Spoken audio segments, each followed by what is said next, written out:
जय श्री कृष्ण। स्वागत है आपका मंजू भक्ति मार्ग चैनल पर।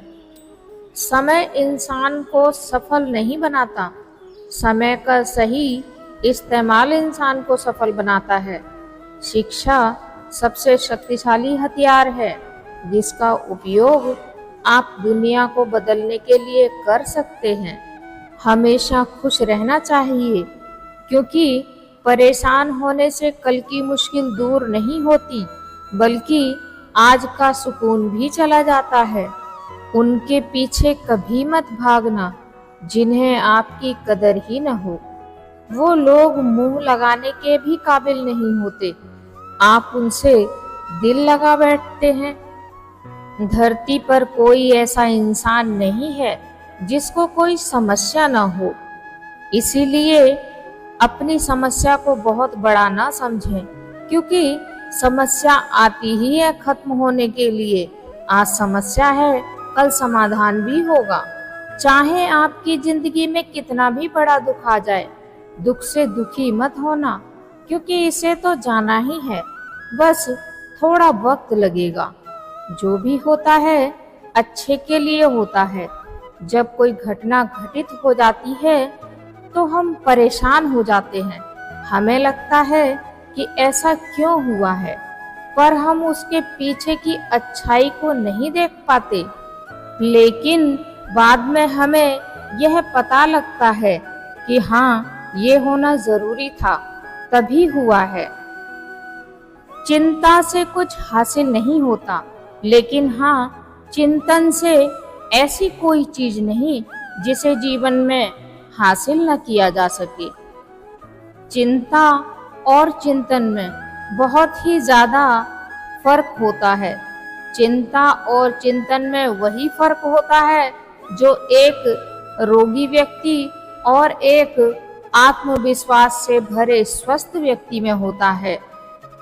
जितना समय हम काम को करने की चिंता में लगाते हैं, उतना ही समय अगर हम उस काम को करने में लगाएं, तो यकीन मानिए व्यक्ति के जीवन में ऐसी कोई चिंता जैसी चीज नहीं रह जाएगी। काम कभी भी अधिक नहीं होता, ये तो चिंता है जो काम को अधिक से अधिक बनाती है और कठिन बना देती है। चिंता बिल्कुल शहद की मधुमक्खी की भांति होती है, जिसे हम जितना हटाएंगे उतना ही वो चिपकती जाएगी। व्यक्ति को कभी भविष्य की चिंता नहीं करनी चाहिए, यह अपने हाथ में नहीं है, इसीलिए ईश्वर पर सब कुछ छोड़ देना चाहिए। जो हो रहा है वह अच्छा हो रहा है, जो होगा वह भी अच्छा होगा। चिंता के बारे में और अधिक जानते हैं एक दृष्टांत के द्वारा। सर्दी का मौसम था, शाम हो गई थी। एक महात्मा जी कहीं से घूमते फिरते किसी राजा के शहर में आ निकले। राजा के महल के निकट ही एक भटियारी की भट्टी थी। उसमें से राख निकालकर जमीन पर बिछा ली और आसन लगाकर सो गए। प्रातः होते ही जब राजा ने अपने महल की खिड़की खोली तो उसने देखा कि एक साधु राख के ढेर पर बेसुध सो रहा है। राजा को यह देखकर बड़ा आश्चर्य हुआ कि इस साधु के पास न तो बिस्तर है न चादर है, यह फिर भी इतने आराम से सो रहा है, और मैं मखमली गद्दे पर सोता हूँ।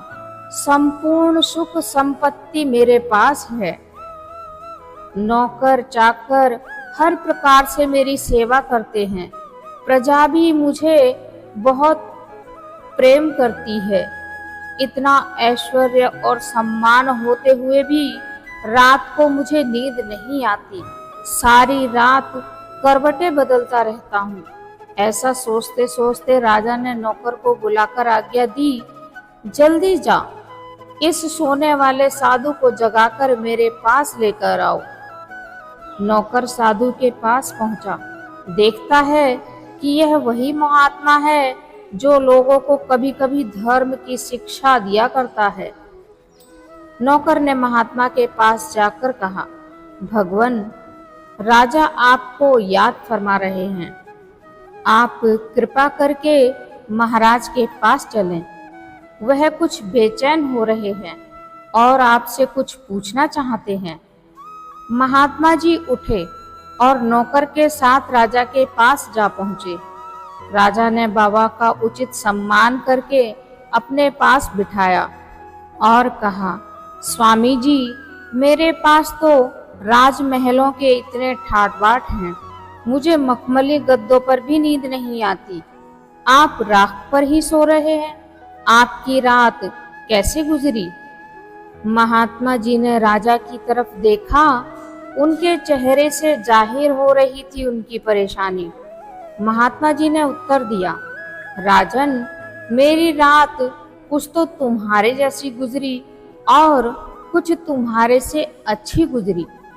राजा ने पूछा, मुझसे अच्छी कैसे गुजरी? महात्मा जी ने कहा, जब मैं नींद में था तो मुझे यह ज्ञान नहीं था कि मैं राख पर सो रहा हूँ या गद्दों पर सो रहा हूँ। वह समय तो दोनों का एक जैसा ही गुजरा, क्योंकि नींद में हम और तुम दोनों ही सो रहे थे। उस समय तुम भी नहीं जानते थे कि तुम राजमहलों में सो रहे हो या कहीं बाहर सो रहे हो, धरती पर हो या पलंग पर हो। हे राजा, जागृत अवस्था में मैं तुमसे अच्छा रहा, क्योंकि जब तुम जागे तो तुम्हारा मन संसारी झगड़ों में ही गया होगा, और जब मैं जागा तो सबसे पहले मैंने भगवान का सुमरण किया, इसीलिए वह समय मेरा आपसे अच्छा था। तुम्हें हमेशा कोई ना कोई चिंता लगी रहती है और मुझे किसी की कोई चिंता नहीं रहती। तुम्हें अपने शत्रुओं का सदा डर लगा रहता है और मेरा कोई शत्रु ही नहीं है। राजा ने कहा, महात्मा जी, आप सच कहते हैं, मैं तो सचमुच दुखों के जालों में बंधा हुआ हूँ। किसी समय भी सुख का श्वास नहीं आता। आप मुझे सुखी होने का उपाय बताएं। महात्मा जी बोले, राजन, सब ओर से मन हटाकर भगवान में लगाओ। तुम उसी की चिंता करो जिसके चिंतन में सारे गम दूर हो जाते हैं। तुम्हारी चिंता अवश्य दूर होगी। अक्सर हम चिंता में डूबे रहते हैं, तेरी मेरी में लगे रहते हैं। जब भी हम परेशान होते हैं तो यह अवश्य बोलते हैं कि भगवान मेरी समस्याओं को, मेरी परेशानियों को दूर क्यों नहीं करते। लेकिन सुख दुख तो हमारे जीवन का हिस्सा है। सुख है तो दुख भी अवश्य आएगा, और दुख है तो सुख को अवश्य आना ही है। इसीलिए सुख और दुख के चक्कर में ना पड़कर इन सभी चिंताओं को छोड़कर ईश्वर का ध्यान करना चाहिए, ईश्वर में मन लगाना चाहिए। हमारे जीवन का ध्येय परमात्मा की प्राप्ति होना चाहिए, जिससे हम अपने इस जीवन का कल्याण करें और अपने आगे का भी भविष्य सुधारें। ऐसी कोई समस्या नहीं जिसका समाधान परमपिता परमेश्वर के पास न हो। इसीलिए हमें सिर्फ उन्हीं पर विश्वास करना चाहिए और हमें निरंतर आगे की ओर अग्रसर रहना चाहिए। आज के लिए बस इतना ही। जय श्री कृष्ण, राधे राधे। यदि आपको वीडियो पसंद आया है तो वीडियो को लाइक कीजिए और चैनल पर नए हैं तो चैनल को सब्सक्राइब कीजिए।